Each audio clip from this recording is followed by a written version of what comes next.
They were iconic. William Perry on a 1-yard touchdown run. They were legendary. Mike Singletary, he read it beautifully. They were just a ferocious unit. We're gonna work. We're gonna run. To the 10, to the 5, to the end zone. Touchdown! We're gonna fight. Better get another quarterback tonight. Who's coming? And when it's all said and done, we'll go to the dance. All-Pro Dan Hampton, Steve McMichael, Mike Hartenstine, Henry Wachter, and Tyrone Keys joined Dent in a quarterback's nightmare.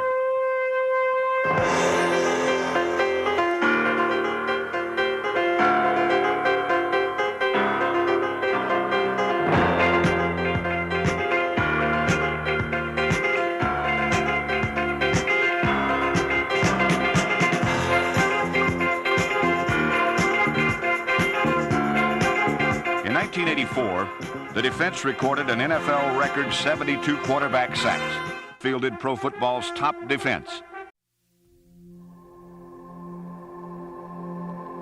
A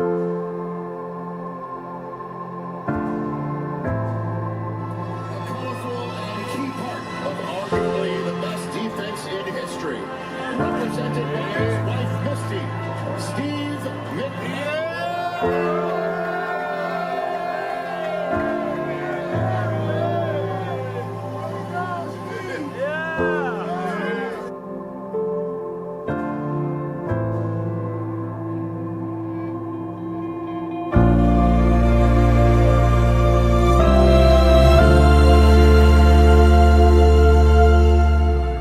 I'm not going to be out in the public anymore. I'm not going to be playing in the Chicago 6 anymore. I'm not going to be on the ESPN radio anymore. You're not going to see me out doing appearances. Hell, I can't even sign my name anymore. And everybody's going to be speculating, where's McMichael? What's wrong with him?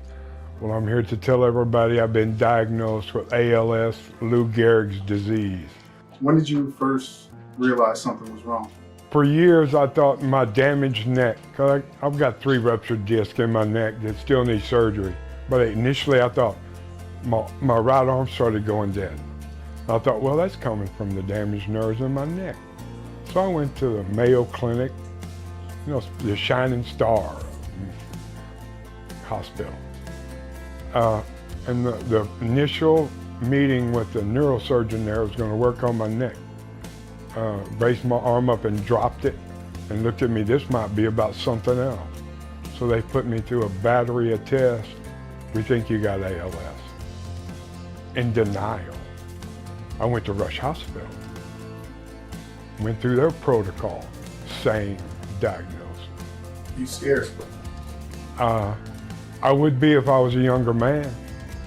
You know, they call it Lou Gehrig's disease. It came on to him while he was still playing baseball. Through this process that you're going through right now, has it made you reflect on all the things, especially on the football field here in Chicago, that you accomplished? I'm glad in my life I never held back anything. I went at it full bore and did a lot of things in my life.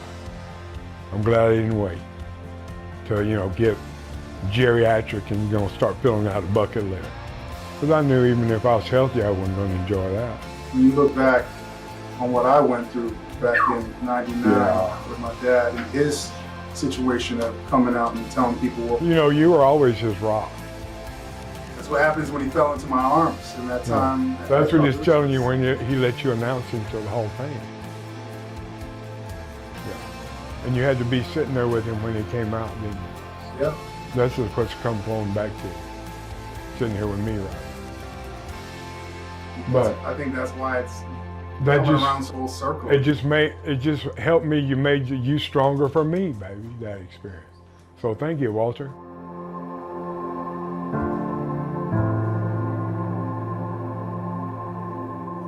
See, you never looked so good. Glad you had good legs. Cheers. Here we go. Cheers.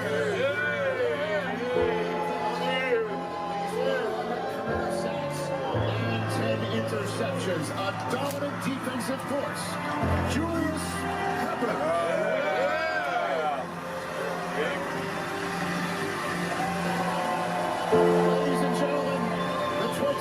class of the Pro Football Hall of Fame.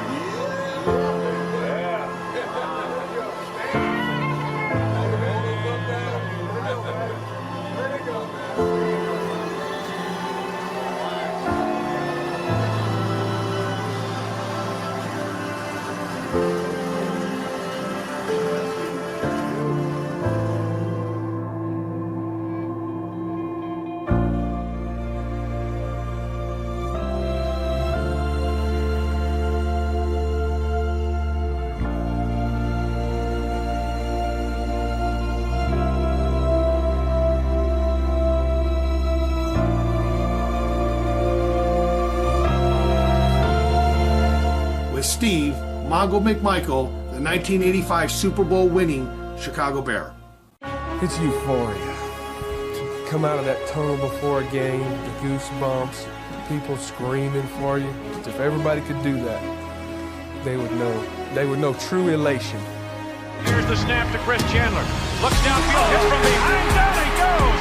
Steve McMichael on the set. He played really hard. He played the game with all he had. As a player, he's the best. You can always depend on him to do his job and be where he's supposed to be. Stack there from Steve McMichael, number 76. Steve McMichael, six-year man from Texas. Like his coach Mike Ditka says, we take no prisoners.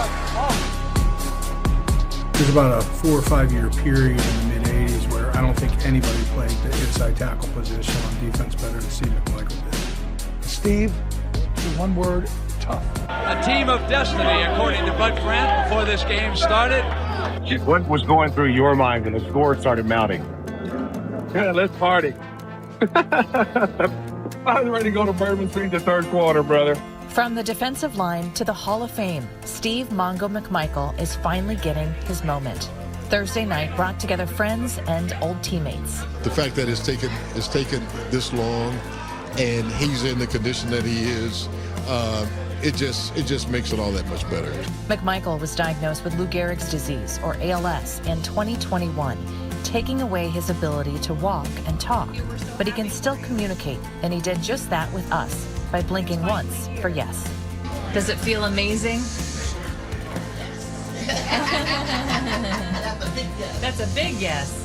You know, Steve is also, I think, tried to be a spokesperson for ALS. It's a terrible disease.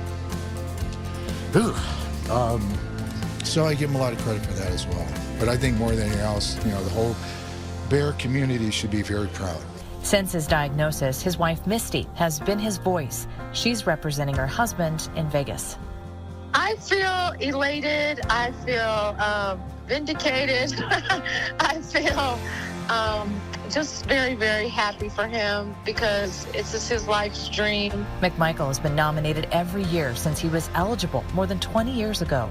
It's amazing. We've waited a very long time. I'm just really, really happy that, you know, that he gets to go to Canton. As the second in franchise history in sacks, Mongo has made history and is doing so again now in 2024. What do you think he would say? I can't repeat it. Coach, you guys coming in have to care for you. Yeah, he said it to Steve one time, but he saved it for me too.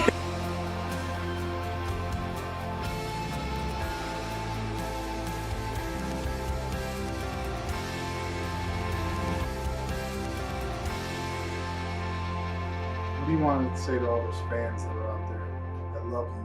I want them to realize this about the Chicago Bears and the McCaskies that own them.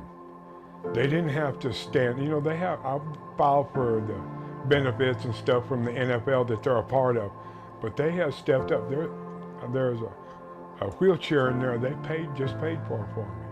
They stepped up. What can we do for you, Steve? I want the Bear fans to be proud of that, of who they are and what they're doing.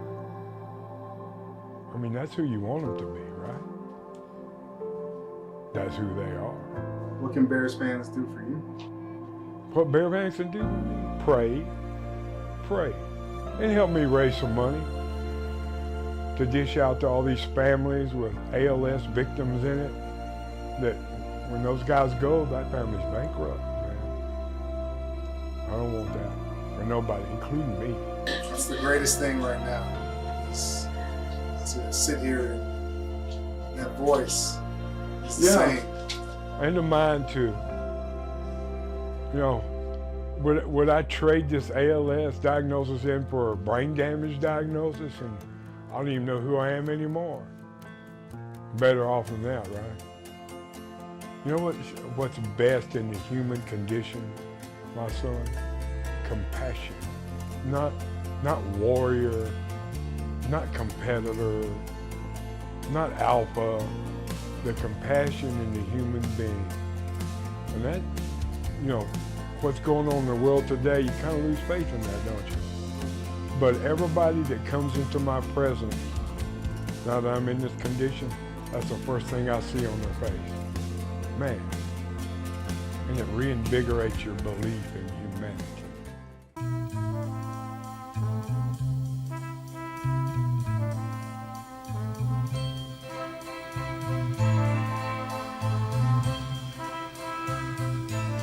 There must be lights burning brighter somewhere. Got to be birds flying higher in a sky more blue. If I can dream of a better land where all my brothers walk hand in hand, tell me why, oh why, oh why can't my dream come true? Oh why? There must be peace and understanding some kind. Strong winds of promise that will blow away all the doubt and fear. If I can dream of a warmer sun where hope keeps shining on everyone, tell me why, oh why, oh why won't that sun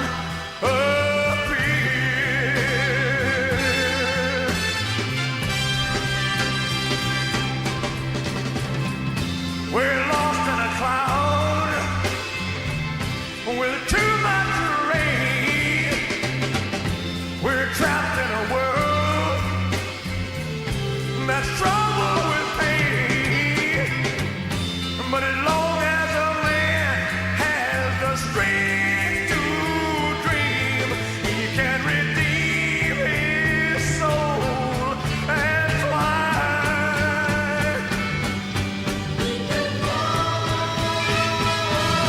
deep in my heart, there's a trembling question. Still I am sure that the answer's gonna come somehow.